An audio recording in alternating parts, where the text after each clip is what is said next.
Hello everyone, hope you all are doing good in your studies. तो आ गया है पार्ट 17। हम 16 पार्ट ऑलरेडी कर चुके हैं।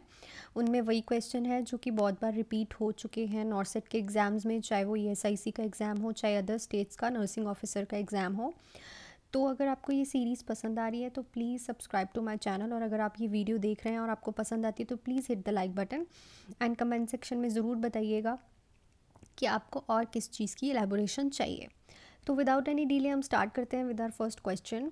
The systematic and continuous collection of data as a part of nursing process is a called. जो systematic और कॉन्टिन्यूस कलेक्शन करते हैं हम डाटा का, वो नर्सिंग प्रोसेस का कौन सा पार्ट है? नर्सिंग असेसमेंट, प्लानिंग, इम्प्लीमेंटेशन या फिर नर्सिंग डायग्नोस? तो कौन सा पार्ट है वो?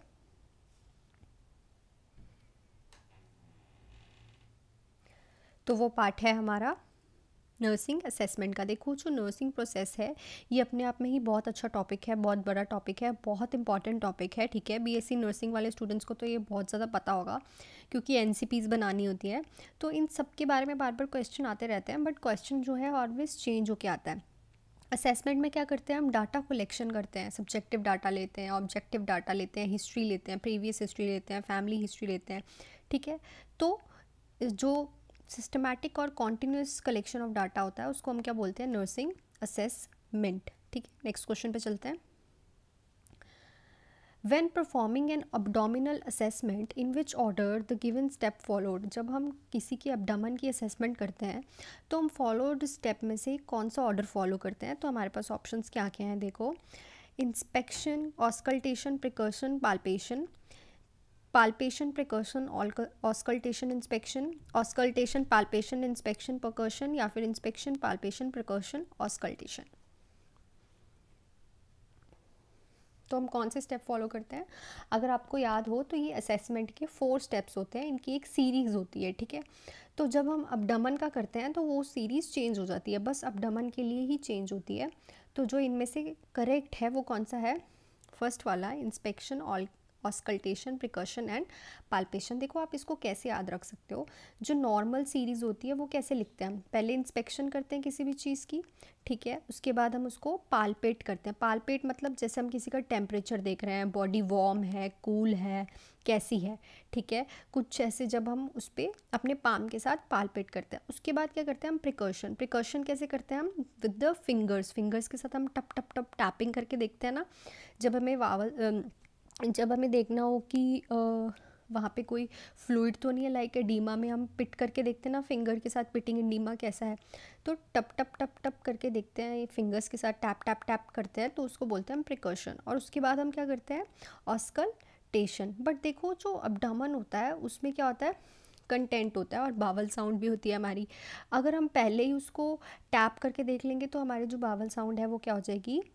डिस्टर्ब हो जाएगी, जिससे वो हमें प्रॉपरली सुनाई नहीं देगी। तो इसलिए अब डमन में हम पहले क्या करते हैं?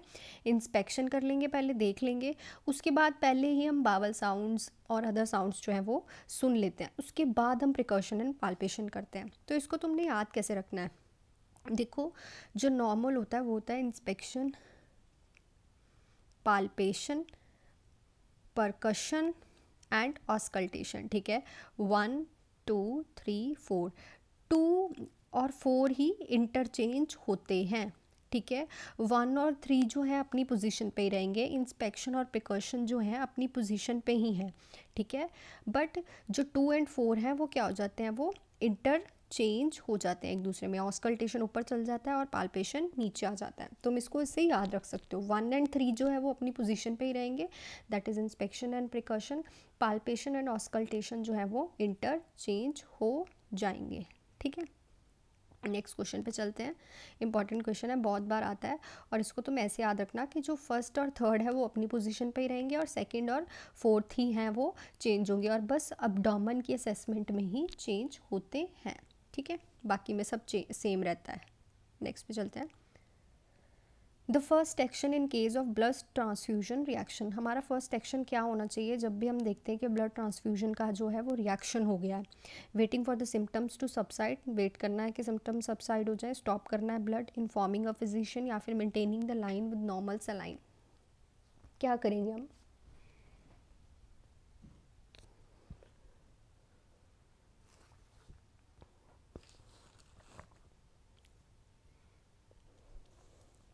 तो ऑलवेज स्टॉपिंग द ब्लड, हम ब्लड को ऑलवेज स्टॉप कर देंगे। जब भी कोई ब्लड का ट्रांसफ्यूजन का रिएक्शन होता है तो हमारा नर्सिंग का फर्स्ट प्रायोरिटी स्टेप क्या होता है? Stop the blood transfusion. ठीक है, नेक्स्ट क्वेश्चन पे चलते हैं। Infection that occur as a result of therapeutic और डायग्नोस्टिक प्रोसीजर इज कॉल्ड। जब भी कोई भी इन्फेक्शन जो कि हमें थेराप्यूटिक और डायग्नोस्टिक प्रोसीजर की वजह से होता है उसको हम क्या कहते हैं? ठीक है, अब ये टॉपिक भी जो है वो बहुत ज़्यादा इम्पॉर्टेंट है क्योंकि डिफरेंट टाइप के आप देख सकते हो इनमें क्या लिखे हुए हैं, इन्फेक्शन लिखे हुए हैं। ठीक है, पर हमसे फ़िलहाल उन्होंने कौन सा पूछा है जो कि हमारा थेराप्यूटिक और डायग्नोस्टिक प्रोसीजर की वजह से हो रहा है। तो हमारे पास ऑप्शन है opportunistic infection, iatrogenic infection, cross infection या नोजोकॉमियल इन्फेक्शन। तो कौन से इन्फेक्शन से होता है? तो होता है आइट्रोजेनिक इन्फेक्शन। ठीक है, जो आइट्रोजेनिक इन्फेक्शंस होते हैं वो थेरापेटिक और डायग्नोस्टिक इन्फेक्शन प्रोसीजर की वजह से होते हैं। जैसे किसी को पीवी किया हमने किसी की, ठीक है, परवजाइनल, या फिर हमने किसी का सिग्मोइडोस्कोपी की है, या फिर हमने किसी की ब्रोंकोस्कोपी की है। ठीक है, या अपॉर्चुनिटिस्टिक इन्फेक्शन कौन से होते हैं? जो कि बार बार होते हैं पर्सन को और जिसका इम्यून सिस्टम वीक होता है, जिसका इम्यून सिस्टम जो है वीक होता है उसको होता है अपॉर्चुनिस्टिक इन्फेक्शन। क्रॉस इन्फेक्शन तो आपको पता ही है, ड्रॉपलेट इन्फेक्शन से हो गया, ठीक है, सीरम से हो गया, ब्लड से हो गया। ठीक है, उसके बाद नोजोकॉमियल इन्फेक्शन जो कि हमें हॉस्पिटल एक्वायर्ड इन्फेक्शंस होते हैं, जो कि हॉस्पिटल से होते हैं। ठीक है, नेक्स्ट क्वेश्चन पे चलते हैं। सारे एक बार ध्यान से देख लेना क्योंकि किसी से भी आ सकता है, या फिर आ सकता है infection occur due to weak immune system, वो हो गया opportunistic. Cross infection, nozzle infection occurs from the hospital stay, तो नोजोकॉमियल इन्फेक्शन। और आइट्रोजेनिक जो है थेराप्यूटिक और डायग्नोस्टिक प्रोसीजर। नेक्स्ट क्वेश्चन देखिए। When planning care to the postpartum client with thromboembolic disease to prevent the complication of pulmonary embolism, what should be the intervention? ठीक है, postpartum वाली client है after delivery वाली, उसको thrombo एम्बोलिक disease से prevent करने के लिए, ताकि उसको पल्मनरी एम्बोलिज्म ना हो। एम्बोलाई जो होता है वो मूव करता है और जो थ्रोम्बस होता है वो मूव नहीं करता, दोनों में यही फ़र्क है। What should be the intervention? तो इंटरवेंशन क्या होगी? हम क्या करेंगे? Administer and monitor anticoagulant therapy, उसको एंटीकोगुलेंट थेरेपी दे देंगे और मॉनिटर भी करेंगे। मॉनिटर द वाइटल साइंस करेंगे, या फिर असेस द ब्रेथ साउंड करेंगे, या फिर इन्फोर्स बेड रेस्ट। क्या करेंगे? क्या करेंगे हम? Administer and monitor anticoagulant therapy. देखो क्यों? क्योंकि थ्रोम्बस वाले को हमने क्या दिया था, पीछे हमने एक क्वेश्चन किया है जिसमें हम थ्रोम्बस वाले को बेड रेस्ट देते हैं, क्योंकि देखो जो थ्रोम्बस होता है वो एक जगह पे रुका रहता है। ठीक है, तो वो बेड रेस्ट करेगा, हम उसको डीबीटी दे देंगे। ठीक है, थेरेपी होती है जिससे आपने देखा होगा ऑर्थो वार्ड में दी जाती है। बट जो एम्बोलाई होता है वो मूव करता रहता है, इसलिए हमें उसे जल्दी जल्दी एंटीकोगुलेंट थेरेपी देनी पड़ती है, क्योंकि जो क्लॉट मूव कर रहा है वो जल्दी से जाके पल्मनरी एम्बोलिज्म कर सकता है। पर जो थ्रोम्बस वाला होता है उस पेशेंट को हम रेस्ट देते हैं ताकि वो हिले डुले ना, क्योंकि अगर वो ज़्यादा हिलेगा तो वो भी मूव करने लग जाएगा। तो इस चीज़ को ध्यान देना कि यहाँ पे क्या लिखा हुआ है, एम्बोलिज्म, तो हम क्या उसे देंगे? Anticoagulant therapy. नेक्स्ट क्वेश्चन पे चलते हैं। All of the following virus are transmitted by respiratory route except. सारे वायरसेस जो हैं वो रेस्पिरेटरी रूट से ही ट्रांसमिट होते हैं, पर इनमें से कौन सा नहीं होता? RSV, rota virus, influenza virus या राइनो वायरस। बताइए कौन सा नहीं होता?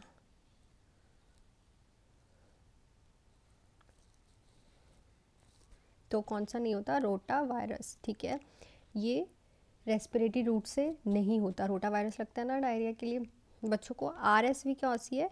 रेस्पिरेटरी, याद रखना इसकी फुल फॉर्म, रेस्पिरेटरी सिंक्टियल वायरस। ठीक है, ये क्या होता है?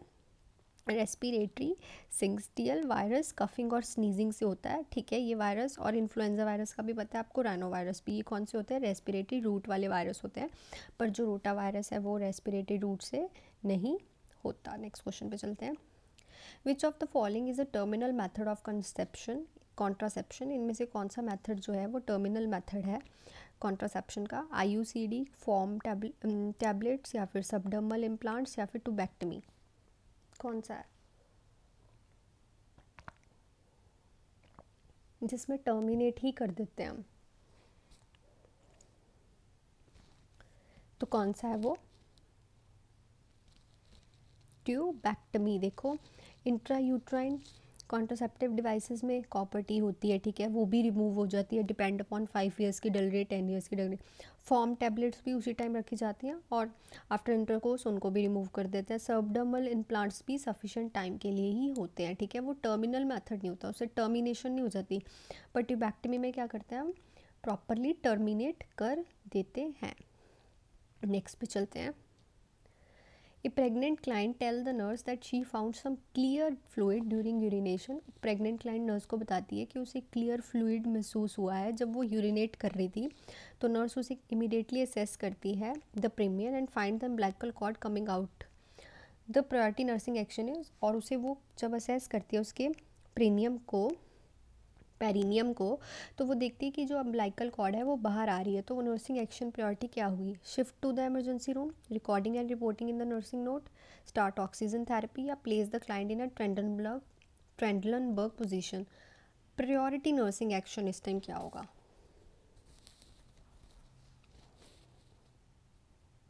तो क्या होगा? Place the client in a Trendelenburg position. हम उस पेशेंट को ट्रेंडलनबर्ग, ये हमारा क्लाइंट है, उसको हम ऐसे रखेंगे, ठीक है, जो कि हम कॉर्ड प्रोलैप्स और यूट्राइन प्रोलैप्स में भी ये वाली पोजीशन देते हैं, ट्रेंडलनबर्ग। देखो इमरजेंसी रूम में शिफ्ट नहीं करना उसको, ठीक है, क्योंकि इमरजेंसी रूम में शिफ्ट करने से पहले उसको हमें पहले ट्रेंडलनबर्ग पोजीशन देनी पड़ेगी, क्योंकि जब तक हम शिफ्टिंग करेंगे मे बी प्रॉपरली ही जो अम्बिलिकल कॉर्ड है वो बाहर आ जाए। रिकॉर्डिंग एंड रिपोर्टिंग नहीं करेंगे because it's a serious condition, और ऑक्सीजन थेरेपी भी नहीं देंगे, पहले हम पोजीशन देंगे उसको ताकि उसकी जो है प्रोलैप्स जो हो रही है वो बच जाए। नेक्स्ट क्वेश्चन पे चलते हैं। विच of the following vaccine should not be kept in a freezer? इनमें से कौन सी वैक्सीन जो है फ्रीज़र में नहीं रखते? Polio, DPT, measles, BCG. तो कौन सी नहीं रखते? डीपीटी। देखो जब भी डीपीटी मतलब टॉक्साइड्स हैं, टॉक्साइड्स को कभी भी फ्रीज़र में नहीं रखते। क्यों नहीं रखते? बिकॉज ये किससे बनी होती है? ये एक किलर वैक्सीन्स हैं, एक होती है लाइव और एक होती है किल वैक्सीन्स, ठीक है। तो इनमें ऑलरेडी जो एंटीजन होता है वो कौन सा होता है, एंटीबॉडीज़ होती हैं वो कौन सी होती है? किल वाली, ठीक है, वो लाइव वैक्सीन्स नहीं होती। तो अगर हम इनको फ्रीजर्स में रखेंगे तो ये ख़राब हो जाती हैं, इसलिए इनको फ्रीजर्स में अगर रख भी दिया गया है तो हमने क्या करना होता है? इनको डिस्कार्ड कर देना होता है। पोलियो भी लाइव वैक्सीन है, मीजल्स भी लाइव वैक्सीन है और बीसीजी भी लाइव वैक्सीन है, पर डीबीटी एक टॉक्सॉइड है और ये किलर वैक्सीन है, तो हम इसको फ्रीज़र में नहीं रखते। नेक्स्ट क्वेश्चन पे चलते हैं। Which of the following drug is used for the treatment of nocturnal enuresis? ठीक है, इनमें से कौन सी ड्रग है वो जो चूज़ की जाती है नॉक्टोरियल एन्यूरेसिस? नॉक्टोरियल एन्यूरेसिस क्या होता है? बेड वेटिंग, ठीक है, जब भी कोई बच्चा बेड वेटिंग करता है उसको बोलते हैं हम नॉक्टोरियल एन्यूरेसिस। तो इनमें से कौन सी ड्रग है जो यूज़ की जाती है? बहुत इंपॉर्टेंट क्वेश्चन है, एम्स में बहुत बार आ चुका है। इम्प्रेमाइन, टैर्जोडोन, सेरेटेलाइन और क्लोरोप्रोमाजाइन। कौन सी ड्रग देते हैं उसको? हम देते हैं उसको इम्प्रेमाइन। देखो जो टार्जोजाइड है जो ये वाली है ना, ये हम देते हैं मेजर डिप्रेशन में, लिख लेना ये भी आप, ठीक है। सार्टेलाइन किस में देते हैं हम? ये कौन सी होती है? सिलेक्टिव सेरोटोनिन रीअपटेक इनहिबिटर्स, ये किस पे देते हैं हम? डिप्रेशन वाले पेशेंट में। क्लोराजेपाइन हम किस में देते हैं? स्कीज़ोफ्रेनिया वाले पेशेंट में, किसको देते हैं हम? स्कीज़ोफ्रेनिया वाले पेशेंट में। इम्प्रीमाइन भी हम डिप्रेशन वाले पेशेंट पे देते हैं, बट ये नॉक्टूरियल एन्यूरेसिस बेड वेटिंग वाले चिल्ड्रंस को भी दी जाती है, ठीक है। नेक्स्ट क्वेश्चन पे चलते हैं। विच of the following organ is affected in gastroesophageal reflux? GERD में कौन सा ऑर्गन इफेक्टेड होता है? ठीक है, duodenum, lower oesophageal sphincter, diaphragm या फिर पाइलोरिस। तो कौन सा होता है? Lower oesophageal symptoms. ये देखो ये हमारा इसोफेगस है, ये हमारा स्टमक है, ठीक है। जो ये वाला पार्ट होता है इसको बोलते हैं हम लोअर इसोफेगियल स्फिंक्टर, इसमें कोई दिक्कत होती है, दैट्स वाई यहाँ का जो कंटेंट होता है वो इधर जाता है। GERD में होता क्या है, ये होता है ना कि जो स्टमक का एसिड होता है और जो बाइल होता है वो क्या करता है, इसोफेगस की लाइनिंग को इफ़ेक्ट करता है। ऑब्वियसली अगर एसिड जाएगा यहाँ पे तो यहाँ पे क्या दिक्कत होने लग जाएगी ना, ठीक है। हमें होता है ना हार्ट बर्न होता है कभी कभी कि जलन हो रही है, तो वो इसी वजह से होता है। और अगर ये हफ्ते में बहुत बार हो रही है तो इट मीन्स उसको क्या है, GERD की प्रॉब्लम है, गैस्ट्रो इसोफेजियल रिफ्लक्स की, ठीक है। उसका एसिड और बाइल जो है वो इरिटेट कर रहा है हमारी फूड पाइप लाइन को, ठीक है। इंपॉर्टेंट टॉपिक है GERD भी। नेक्स्ट क्वेश्चन पे चलते हैं। Haemorrhagic disease of a new born is caused by the deficiency of which vitamin, इनमें से कौन सी विटामिन से हेमरेजिक डिसीज होती है न्यू बॉर्न में? Vitamin D, vitamin A, vitamin के या फिर विटामिन सी, किससे होती है? तो coagulation factor which is vitamin के, ठीक है। इसकी वजह से हेमरेजिक डिसीज़ होती है न्यूबॉर्न को, इसीलिए न्यूबॉर्न का बर्थ जैसे ही उसका होता है उसको क्या लगा देते हैं, विटामिन के का इंजेक्शन। नेक्स्ट चलते हैं। अब पेशेंट सेज, यहाँ पे सेज है, to nurse everyone would be better off if I wasn't alive. एक पेशेंट एक नर्स को बोलता है कि सब कुछ सही होता अगर मैं पैदा मतलब मैं अभी ज़िंदा नहीं होता। तो nursing diagnose would be made based on this statement. कौन सा नर्सिंग डायग्नोज बनेगा इस स्टेटमेंट के बेसिस पे? Risk for self direct violence, ineffective coping, empire social interaction या फिर डिस्टर्ब थॉट प्रोसेस। बहुत इंपॉर्टेंट क्वेश्चन है और दिमाग वाला है। कौन सा बनेगा इसके लिए जो डायग्नोज है? तो बनेगा risk for self direct violence, क्योंकि क्या बोल रहा है वो, आई वॉजेंट अलाइव, अगर मैं ज़िंदा नहीं होता तो इट मीन्स वो खुद को हार्म पहुंचा सकता है ताकि सब कुछ ठीक हो जाए। तो नर्स क्या डायग्नोज बनाएगी, risk for self directed violence related to their disease condition evidence by this statement. सबको डायग्नोज बनाना तो आता ही है ना, कैसा बनता है, तो वैसा ही बनाएगी। उसके बाद ये सारे आएंगे, ठीक है। नेक्स्ट क्वेश्चन पे चलते हैं। Ophthalmic medications should be instilled at, जो ऑप्थेल्मिक आई की मेडिकेशंस होती हैं वो कैसे डालते हैं, लोअर कंजक्टिवल स्टैक में या फिर द कॉर्नर ऑफ द आई में या फिर अपर कंजक्टिवल सैक में या फिर द एज ऑफ द आई में? ये हमारी आई है, ठीक है।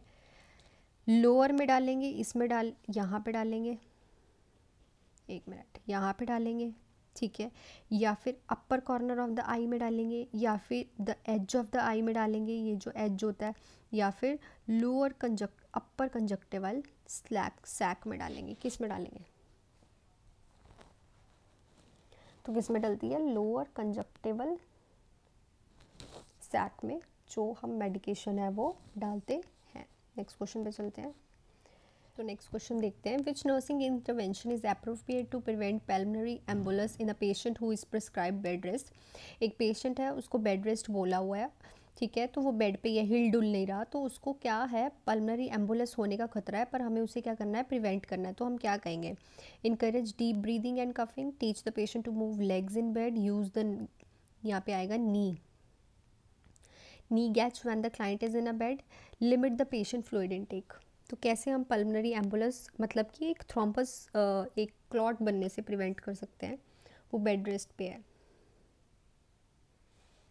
कैसे कर सकते हैं, teach the patient to move legs in the bed, क्योंकि देखो वो बेड रेस्ट पे है, मूव नहीं कर रही, ठीक है, तो उसको डीवीटी होने का भी खतरा है, ठीक है, और उसको थ्रोम्बस बनने का भी खतरा है, एम्बुलेंस बनने का भी खतरा है। तो अगर वो थोड़ा लेग्स को मूव करेगी तो ये खतरा उसका टल सकता है। नेक्स्ट क्वेश्चन पे चलते हैं। Which position is given to a child in a nose bleeding, एक बच्चे को नोज ब्लीडिंग हो रही है जिसको हम ऑल्सो कहते हैं एपिस्टेक्सिस, ठीक है, तो उसमें हम कौन सी पोजीशन देंगे, supine position, lean forward sitting, lean backward sitting या फिर ट्रेंडलनबर्ग, कौन सी पोजीशन देंगे हम उसको?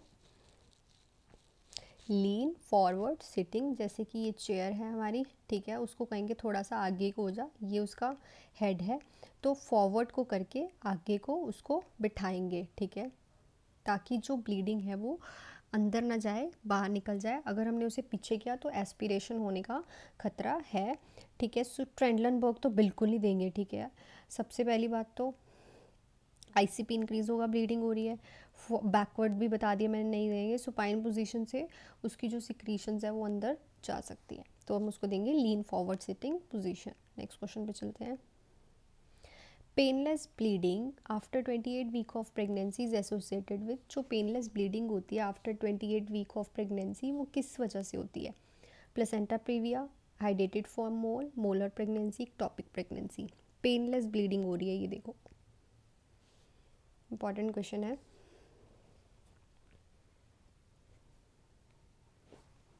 तो किस वजह से होती है? Placenta previa. देखो प्लेसेंटा प्रीविया क्या होता है, ये हमारा यूट्रस है, ठीक है, इसकी 4 स्टेजेस होती हैं। जो प्लेसेंटा है वैसे तो वो यहाँ होता है, ठीक है, बट जब प्लेसेंटा हमारी लोअर ओस पे सर्विक्स की ओस पे आके लग जाए, यहाँ पे लग जाए प्लेसेंटा, तो उसको बोलते हैं प्लेसेंटा प्रीविया, ठीक है। इसमें क्या होता है, 3 स्टेजेस होती हैं। एक तो इसने ये ऊपर स्टेज है, दूसरी स्टेज में क्या होगा उसने पूरा कवर कर रखा है, थर्ड में क्या होगा बिल्कुल ही नीचे वाली साइड है, या फिर एक साइड ऊपर क्या होता है एकदम साइड पे है, ठीक है। तो इनमें क्या होता है, पेनलेस जो है वो ब्लीडिंग होती है, ठीक है।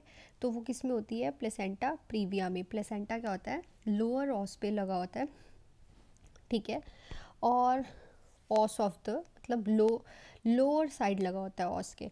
हाइड्रेटेड फॉर्म मोल क्या होता है, क्या होता है, ट्यूमर हो जाता है, ठीक है, जो कि प्रेगनेंसी नहीं होती बट वो फीटस जैसा फील होता है, ट्यूमर मस्कुलर सा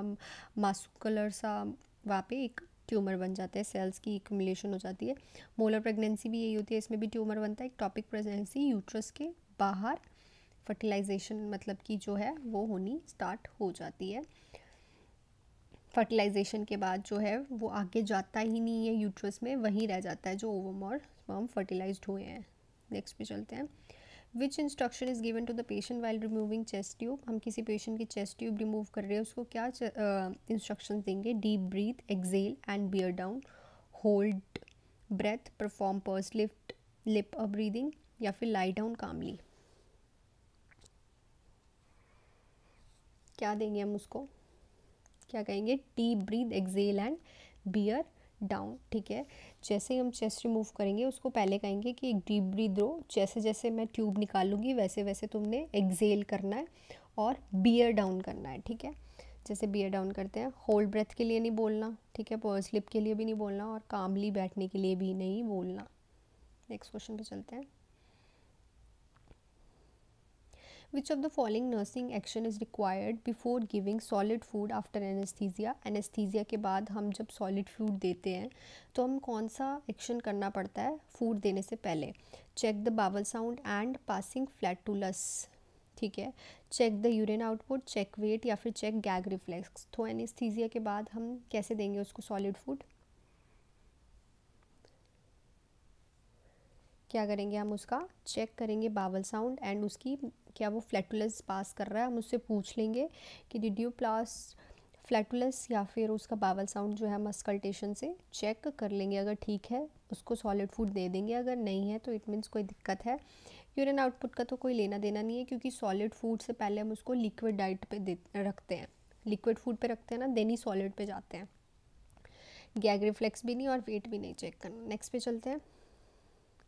physical activity, good nutrition, health, family planning, reduce stress and absence of violence are, ये सारी चीज़ें किस में इन्वॉल्व होती है? लाइफस्टाइल फैक्टर में, फिजिकल फैक्टर में, सोशल फैक्टर में, या फिर मेंटल फैक्टर में?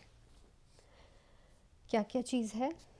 फिजिकल एक्टिविटी है, गुड न्यूट्रिशन है, फैमिली प्लानिंग है, रिड्यूस स्ट्रेस है, तो किस चीज़ में ये इन्वॉल्व होंगी?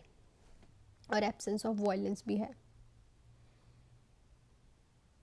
किस में होती है? लाइफस्टाइल फैक्टर में। इसी सब चीज़ों में आता है ना, सब लाइफस्टाइल में ही आता है। फिजिकल एक्टिविटी लाइफस्टाइल में आती है हमारी, न्यूट्रिशन भी हमारा अच्छा होना चाहिए लाइफस्टाइल में, फैमिली प्लानिंग भी सही होनी चाहिए, रिड्यूस स्ट्रेस भी होना चाहिए, वायलेंस भी नहीं होना चाहिए। फिजिकल फैक्टर में तो हमारी ग्रोथ एंड डेवलपमेंट आ गई, ठीक है, हम ग्रो कर रहे हैं, हमारा वेट अच्छा है, उसमें फैमिली कुछ नहीं आएगी फिजिकल फैक्टर में। सोशल में क्या होगा? हमारी ये अपीयरेंस अच्छी है, ठीक है, वहाँ कोई पूछेगा थोड़ी खाना वाना।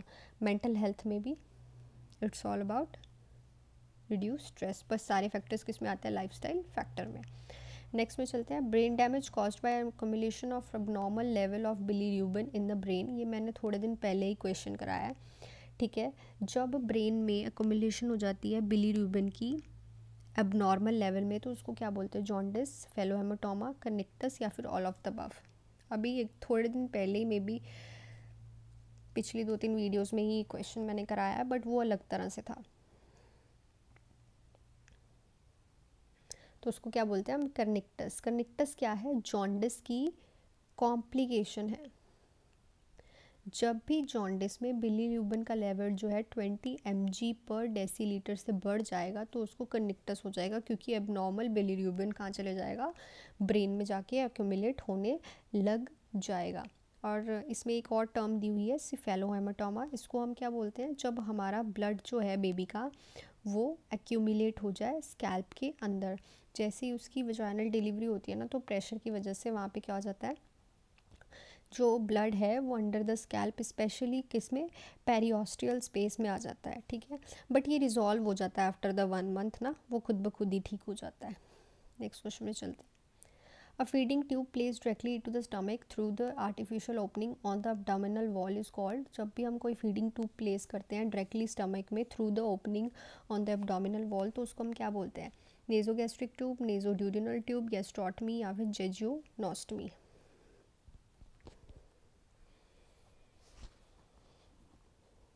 तो उसको हम बोलते हैं गैस्ट्रोस्टॉमी। देखो, नेज़ोगैस्ट्रिक तो मतलब नोज़ में आ रहा है, नेज़ल ड्यूडिनल ये भी नोज़ में आ रहा है, जेजोनोमी ये तो ड्यूडिनम के बाद आ गया, ठीक है, ये इंटेस्टाइन का पार्ट आ गया। तो गैस्ट्रोटमी इज ओपनिंग की हमने। ओटमी, टॉमी का मतलब क्या होता है? ओपनिंग ही होता है ना। टॉमी मतलब ओपनिंग की हमने अब्डोमिनल वॉल पे, और डायरेक्टली वहाँ से ही पाइप हमने इंसर्ट की है। नेक्स्ट क्वेश्चन पे चलते हैं। Nurse taking care of child who is having epilepsy, what nurse do immediately? एक चाइल्ड है, उसको एपिलेप्सी हो रहा है, सीजर्स हो रहे हैं, तो नर्स क्या करेगी immediately? Airway management and provide sideline position, administer oxygen to child, do nothing and record the epilepsy type and duration, inform doctor about epilepsy and record in nurse chart. तो क्या करेगी वो?